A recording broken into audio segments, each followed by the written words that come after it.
Здравствуйте, в эфире программа «Интервью», и я представляю гостя в студии. Александр Ющенко, первый заместитель председателя Комитета Госдумы Российской Федерации, секретарь Центрального комитета КПРФ, депутат от Республики Башкортостан. Александр Андреевич, здравствуйте. Здравствуйте, добрый вечер. Рад приветствовать в вашей замечательной студии. Вы сегодня приехали с рабочей поездкой в Республику Башкортостан. Какие задачи ставите? Ну, во-первых, в рамках каждой региональной недели, конечно, я работаю в республике. Недавно у нас были очень интересные встречи в Заурале. Мы ездили в город Сибай, потом ездили в Учулы, встречались с жителями, проводили встречи, в том числе и с активом, для того, чтобы, в общем-то, мобилизовать наш актив для проведения избирательной кампании. Встречались с жителями, понятно, получили обратную связь, те острые моменты, с которыми, собственно, сталкиваюсь. А это я напомню, что в Учелах это достаточно тяжелая ситуация с точки зрения оптимизации медицины, с точки зрения координации скорой помощи в районе. Поэтому вот те вопросы, которые к нам поступают, мы их аккумулируем, обрабатываем, мы стараемся каким-то образом обращаться в те или иные министерства и ведомства для того, чтобы, ну, по крайней мере, придать определенные знаки внимания для вот этой проблемы, которая существует. Поэтому в данном случае мы сейчас, эта неделя тоже региональная, но я напомню, что мы сейчас готовимся, в ближайшее время выйдет указ президента о проведении избирательной кампании в сентябре. 20 сентября состоятся выборы в Государственную Думу. И, конечно же, выйдет указ. И в рамках закона о выборах мы должны провести съезд, к которому мы очень активно готовимся.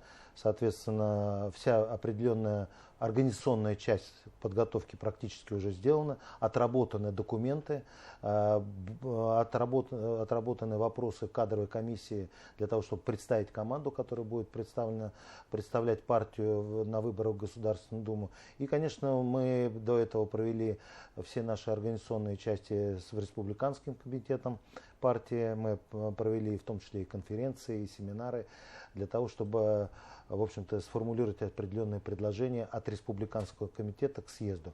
Я хотел бы представить нашу программу, которую мы уже отработали, третья редакция, которая, в принципе, уже здесь четко, лаконично сформулированы все предложения экономического характера, для того, чтобы что необходимо для того, чтобы вывести страну из кризиса. Это в первую очередь, конечно же, основные пункты нашей программы, они должны быть как максимально донесены до людей, насколько у нас получится нашим активом, нашими активистами донести нашу программу и, собственно, кандидатами. Но от этого, в общем-то, зависит и тот успех избирательной кампании, который ставит задача партия для того, чтобы реализовать ее у нас в республике и по всей стране. Как построить работу с электоратом, учитывая современные тенденции? Я понимаю, что, может быть, не будет таких вот живых встреч, а может быть, это будут онлайн какие-то мероприятия. Ну, понятно, что нынешний избирательный кодекс достаточно жесткий. Более того, мы категорически выступали против этого избирательного кодекса. Мы считаем, что для того, чтобы выборы это процедуры, которые позволяют власти впоследствии скорректировать свои действия, свои решения, исходя из обратной связи с людьми, которые позволяют провести избирательные кампании. В том числе это встречи, конечно же, обязательные встречи кандидатов с избирателями.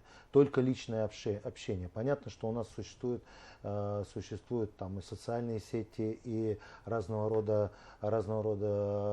возможности, новых возможностей коммуникации, там платформенные коммуникации, мессенджеры и так далее. Но самое основное, ключевое, это, конечно, личные встречи. Поэтому, конечно же, мы в этом отношении будем проводить ставить акцент именно в этом направлении. И будем работать, это основная будет стратегия. Конечно, будем использовать все возможные средства массовой информации. И благодаря телевидению, которое так или иначе, большое спасибо, потому что освещает в рамках закона о равном доступе партий, освещает так или иначе политическую деятельность. Но это тоже не основное. Это и газеты, это агитационная продукция, это, соответственно, личные встречи. И, в общем-то, это будет и основа федеральная повестка, ведения избирательной кампании всей партии. Это, конечно же, выступление лидера партии Геннадия Андреевича Зюганова на всех площадках, которые мы активно освещаем, на всех федеральных средствах массовой информации. Я непосредственно как секретарь ЦК за это отвечаю. Вот буквально вчера, точнее сегодня, вышло очень фундаментальное, на мой взгляд, очень содержательное интервью Геннадия Андреевича Зюганова в газете «Ведомости», которое является определенным фундаментом и обращение ко всем избирателям, ко всем структурам, в том числе и бизнеса, что мы предлагаем, как мы предлагаем и что необходимо делать. Поэтому мы будем использовать все возможные средства агитации и пропаганды. Регулярно бываете в Республике Башкортостан. Как удается, может быть, формировать вот эту повестку на федеральном уровне, быть связующим звеном для того, чтобы доносить те чаяния, которые волнуют жителей республики? Это прямая задача депутата, который закреплен за тем или иным регионом. В данном случае я уже много лет закреплен за Республикой Башкортостан. Для меня уже стал родной. Я каждую региональную неделю, не только региональную неделю, у нас политические партии и вообще политика не подразумевает выходных, поэтому заседание Государственной Думы проходит там во вторник, в среду, в четверг, в пятницу, субботу, воскресенье можно уже работать в республике. И, собственно, здесь много стоит задач определенных, в том числе организационных. Я, на мой взгляд, республиканский комитет во главе с Кутлугужиным Юниер Галимьяновичем во многом укрепили наш актив по всем регионам. Где-то были заменены секретари районных отделений. И вот мы проводим регулярные семинары, обучение, в том числе нашего актива. У нас в планах стоит достаточно большая интересная программа уже в ближайшее время по юридической подготовке наших активистов, по информационно-агитационной работе. Поэтому, что касается формирования повестки республики на федеральном уровне, то, конечно же, в первую очередь это личный контакт с лидером партии Геннадием Андреевичем Зюгановым. Это контакт с руководством партии, с замами по направлениям. У нас, например, Владимир Иванович Кашин, который является автором программы возрождения сельских территорий, возрождения второй целины, возрождения социальных гарантий, возрождения деревни. Во многом, кстати, вот мы в общем контакте как раз и формируют те предложения, которые исходят, в общем-то, от людей с земли. Поэтому Иван Иванович Мельников, который является вице-спикером Государственной Думы, работал преподавателем в МГУ, был единственным председателем комитета в Европейском парламенте в ПАСЕ, председателем комитета, его все поддержали тогда в свое время.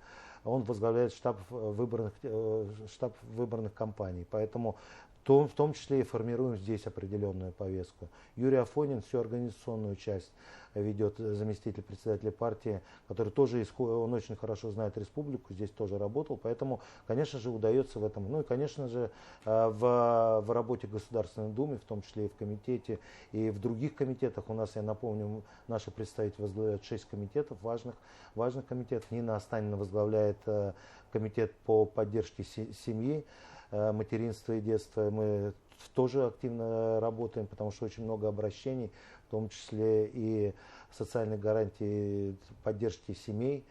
Поэтому с Ниной Александровной мы тоже в активном взаимодействии. Поэтому вот это вот и есть такая работа определенная от встреч с людьми, понимание проблем, которые существуют так, и донесение, и переформатирование их в реальные предложения, в реальный законопроект. Идея возрождения деревни нашей республики особенно близка, потому что Башкортостан сельскохозяйственный регион, у нас село составляет значительную часть. Вот, как замечаете ли изменения жизни именно на селе? Беда в том, что вот я, знаете, когда ехал, вот мы ездили за Ураль недавно, и вот в Сибай по одной и той же дороге, и потом в Учелы поехали в отдельно, в красивейшие места, просто вот глаза на заглядение все. Просто можно останавливаться, смотреть, часами можно на эту красоту. Но, к сожалению, мы так или иначе видим, что вот тот негативный момент, который был заложен в 90-х годах, когда люди из деревни уезжали в большие города, он продолжается.